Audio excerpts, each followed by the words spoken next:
Hello students, welcome to my YouTube channel. तो finally students, आप सभी का क्लास 9 हिंदी का एग्ज़ाम हो चुका है। आपने कितने क्वेश्चंस अपने एग्ज़ाम में सही किए हैं जल्दी से चेक कर लीजिए। कंप्लीट आंसर की लेके आ चुका हूं। सभी क्वेश्चंस के आंसर आपको इस वीडियो में बताने वाला हूं। तो वीडियो को लास्ट तक ज़रूर देखें और कमेंट में अपना स्कोर ज़रूर बताएं। आपने 70 में से कितने नंबर प्राप्त किए हैं। और इस वीडियो को ज़्यादा से ज़्यादा दोस्तों को शेयर करें और वीडियो को लाइक करके हाइप ज़रूर कर देना, जिससे हमारी वीडियो ट्रेंडिंग पर चली जाए। तो देखिए, सबसे पहले आपको सेक्शन ए दिया था। इसमें आपको अपठित गद्यांश दिया था, जिसको आपको ध्यानपूर्वक पढ़कर उसके उत्तर देने थे। तो इसमें देखिए, पंचवटी शब्द में कौन सा समास है। तो जब भी मैंने आपको बताया है गिनती जब भी यूज होती हैं तो वहाँ पे द्विगु समास होता है। तो पंच यानी 5, तो गिनतियों का समूह यहाँ पे आता है तो द्विगु समास होता है। ए ऑप्शन इसका राइट आंसर हो जाएगा। उपयुक्त गद्यांश का उचित शीर्षक आपको बताना था। तो इसमें इसका जो राइट आंसर है वो मानव जीवन एवं प्रकृति, इसका एकदम करेक्ट आंसर हो जाएगा। नेक्स्ट क्वेश्चन आपको दिया था, आदिकाल में मानव जीवन किस पर आधारित था। तो आदिकाल में मानव जीवन क्या था, वन्य एवं प्राकृतिक उत्पादनों पर आधारित था। यानी वन से जो रिलेटेड थे, तो यहाँ से लेकर के यहाँ तक इसका क्या हो जाएगा, राइट आंसर हो जाएगा। इसके बाद देखिए, वनवास काल में राम, सीता व लक्ष्मण ने कहाँ पर निवास किया था। तो यहाँ पे इसका जो राइट आंसर हो जाएगा वो क्या हो जाएगा, पंचवटी नामक स्थान पर क्या है, वनवास किया था। तो पंचवटी नामक स्थान इसका क्या हो जाएगा, राइट आंसर हो जाएगा।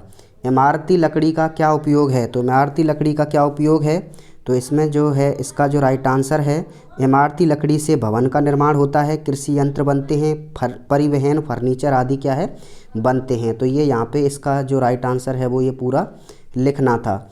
इसके बाद नेक्स्ट है आपका, देखिए, वृक्षों के आधिक्य से किस में सहायता मिलती है। तो वृक्ष आधिक्य यानी अधिकता।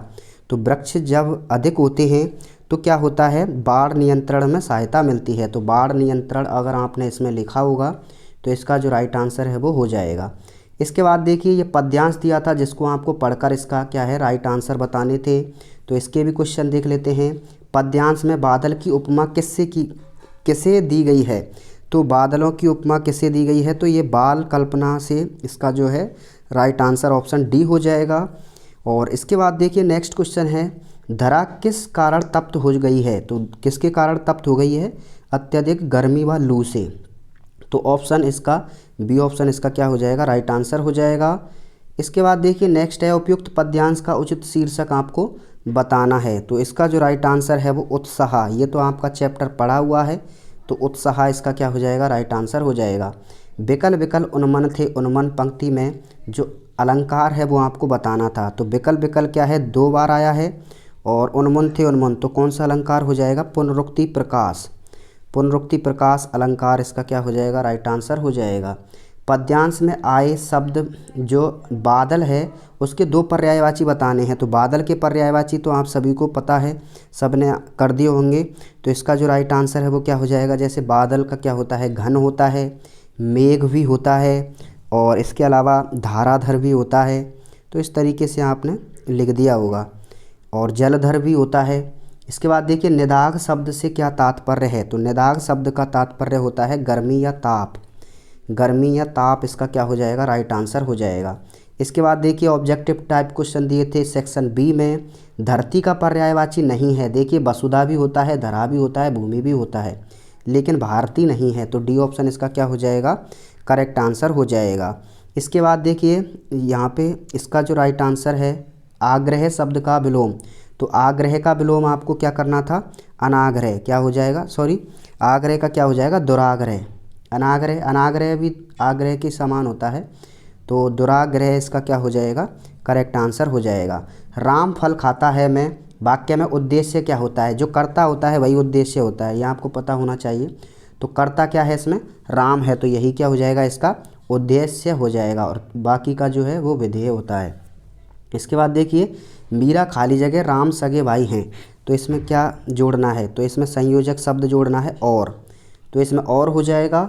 और सार्वनामिक विशेषण में क्या होता है, संकेतवाचक विशेषण भी कहते हैं। सार्वनामिक विशेषण को क्या कहते हैं, संकेतवाचक विशेषण भी कहते हैं। इसके बाद देखिए, लोकचन चक्षु, ये तो आँख के पर्यायवाची हैं, ये तो सभी को पता होना चाहिए। तो इसमें आँख हो जाएगा। नयन भी होता है। इसके बाद देखिए अति लघुत्तरात्मक प्रश्न दिए थे। रचना की दृष्टि से वाक्य के कितने भेद होते हैं? तो रचना की दृष्टि से वाक्य के 3 भेद होते हैं, सरल वाक्य, संयुक्त वाक्य और मिश्र वाक्य। विशेषण की परिभाषा लिखनी थी। जो संज्ञा और शब्द सर्वनाम की विशेषता बताते हैं उनको विशेषण कहते हैं, तो ये मैंने बताया भी था। आसमान पर चढ़ना मुहावरे का अर्थ व वाक्य में प्रयोग लिखना है। तो आसमान पर चढ़ना यानी बहुत अधिक अभिमान करना या घमंड करना। और वाक्य में प्रयोग जब से उसका प्रमोशन हुआ है वह तो जैसे आसमान पर चढ़ गया है और किसी से बात भी नहीं करता है। तो इस तरीके से आप कोई भी अपने मन से भी कर सकते थे। इसके बाद देखिए मृत्यु का तरल दूत किसे कहा गया है? तो बाढ़ के पानी को क्या कहा है? मृत्यु का तरल दूत कहा है। इसके बाद देखिए नेक्स्ट है मेरे संग की औरतें शीर्षक कहानी में लेखिका ने सर्वप्रथम किसकी कहानी प्रस्तुत की थी? तो इसका जो राइट आंसर है वो क्या हो जाएगा? अपनी नानी की इसका क्या हो जाएगा? राइट आंसर हो जाएगा। इसके बाद नेक्स्ट है इसे जल प्रलय में शीर्षक पाठ के लेखक कौन हैं? तो फणीश्वर नाथ रेणु इसका क्या हो जाएगा? करेक्ट आंसर हो जाएगा। अगला है छोटी बच्ची को बैलों के प्रति प्रेम क्यों उमड़ आया? तो छोटी बच्ची क्या है? एक तो वो की थी, अनाथ थी, और इसके अलावा वो अनाथ थी और वो क्या करती थी, वो यहाँ पे क्या है देखिए किस तरीके से करेंगे, मैं आपको इसको बता देता हूँ। तो स्टूडेंट्स इसका जो आंसर है वो यहाँ पे देख सकते हैं, लड़की की माँ मर चुकी थी और वो सौतेली माँ उसे मारती रहती थी, इसलिए बैलों से उस छोटी बच्ची को आत्मीयता हो गई यानी लगाव हो गया। और लड़की तथा दोनों बैल भी प्यार के भूखे थे और एक दूसरे के कष्ट को समझते थे, तो दोनों क्या हो जाए, एक दूसरे का क्या है, साथ रहने लगे। इसके बाद अगला क्वेश्चन देखते हैं। अगला है प्रस्तुत यात्रा वृत्तांत जो लासा की ओर पाठ है जो है उसके आधार पर बताइए कि उस समय का तिब्बती समाज कैसा था। तो इसका जो राइट आंसर है वो तिब्बती समाज क्या है, जाति पाति का भेदभाव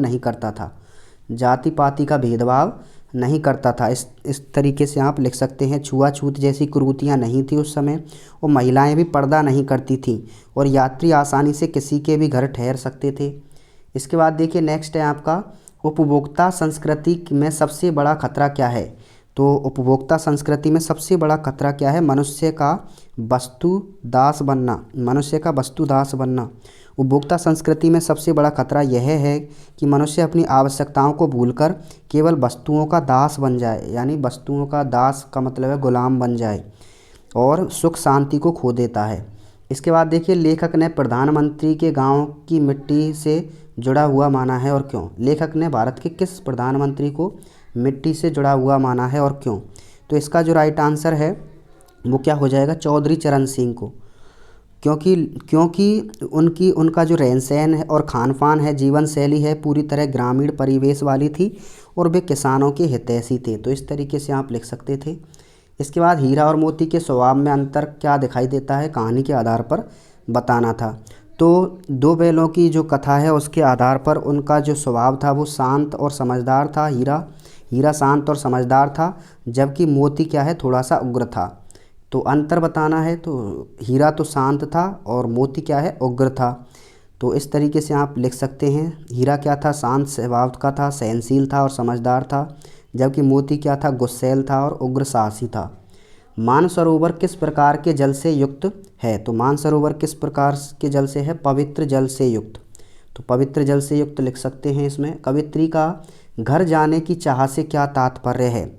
तो कवित्री का घर जाने की चाह से क्या तात्पर्य है? तात्पर्य है इस नश्वर संसार को छोड़कर अपने वास्तविक घर यानी ईश्वर के पास जाने की इच्छा से है, यानी ईश्वर के पास यानी मरने से है। इसके बाद देखिए नेक्स्ट क्वेश्चन है, रसखान का ब्रज के वन, बाग और तालाब के निहारने के पीछे का कारण क्या है? तो इसका जो राइट आंसर है वो क्या हो जाएगा? रसखान का ब्रज के वन, बाग और तालाब को निहारने के पीछे का जो मुख्य कारण है निहारने का, भगवान कृष्ण के प्रति उनका अगाध प्रेम है, क्योंकि इन स्थानों से कृष्ण की यादें जुड़ी हुई हैं। इसके बाद देखिए नेक्स्ट क्वेश्चन था आपका, किस शासन की तुलना कवि ने तम के प्रभाव से की है? तम यानी अंधेरे के प्रभाव से की है। तो अंग्रेजों की शासन की तुलना, तो अंग्रेजी शासन इसका क्या हो जाएगा? राइट आंसर हो जाएगा। और कविता ग्रामश्री में किस मौसम का सौंदर्य वर्णन किया गया है? तो इसका जो राइट आंसर है वो क्या हो जाएगा, इसमें आपको बसंत ऋतु लिखना था। इसमें बसंत ऋतु इसका राइट आंसर हो जाएगा। लेखिका की नानी आज़ादी के आंदोलन में किस प्रकार की भागीदारी रही, तो अप्रत्यक्ष रूप से भागीदारी रही।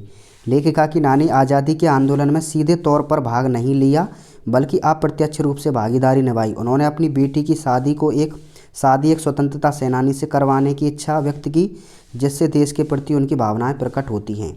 तो अप्रत्यक्ष रूप से लिख सकते हैं और थोड़ा सा इसमें वर्णन कर सकते हैं। और शिक्षा बच्चों का जन्मसिद्ध अधिकार है, तो इस दिशा में लेखिका के प्रयासों का उल्लेख आपको, ये निबंधात्मक प्रश्न था, इसमें आपको बताना था। तो इसका जो है आप लिख सकते थे निबंधात्मक। इसके बाद या फिर अथवा में ये है आपका सांवले सपनों की याद की जो प्रेरणा मिलती है, ये भी आपको बताना था। और इनको देखिए मैं लास्ट में आपको बता देता हूँ, आपको इनको आप लिख सकते हैं, मैं आपको स्क्रीनशॉट दे दूँगा। और ये आपको अथवा में दिया था। इसके बाद देखिए भाव स्पष्ट करना था, भाव स्पष्ट कौटिक के कलधौत के धाम, तो इसमें जो है आपका बताना है। तो इसका आंसर मैं आपको बता देता हूँ। इस पंक्ति से कवि रसकान कहते हैं कि वे ब्रजभूमि के करील के कुंजों यानी कांटेदार झाड़ियों के लिए करोड़ों सोने के महल को भी न्यौछावर करने के लिए तैयार हैं। इसका भाव यह है कि कवि को ब्रज की प्रकृति और कृष्ण की यादों से जुड़ी हर चीज़ सांसारिक सुख सुविधाओं से कहीं अधिक प्रिय है। खा खाकर कुछ पाएगा नहीं तो ना खाकर बनेगा अहंकारी। यानी इस पंक्ति से कवि ललधग मनुष्य को मध्यम मार्ग अपनाने के लिए कहते हैं। तो इसमें आप लिख सकते हैं। इसके बाद देखिए नेक्स्ट क्वेश्चन आपको पूछा है। अब ये आपको देखिए आपको प्रतिवेदन लिखना था या फिर अथवा में आपको नीचे वाला लिखना था। और इसके बाद देखिए मोबाइल फ़ोन से बच्ची पढ़ाई प्रभावित हो रही है, तो इसके लिए आपको क्या करना है, संवाद लिखना है। और या फिर नीचे को आपको क्या है, पत्र लिखना है। तो कोई भी आप एक कर सकते थे। इसके बाद देखिए निबंध आपको नैतिक जीवन की उपयोगिता, राजस्थान में गहरा जल संकट, या फिर वन जो कंप्यूटर शिक्षा है उस पर आपने किसी एक पर लिखा होगा।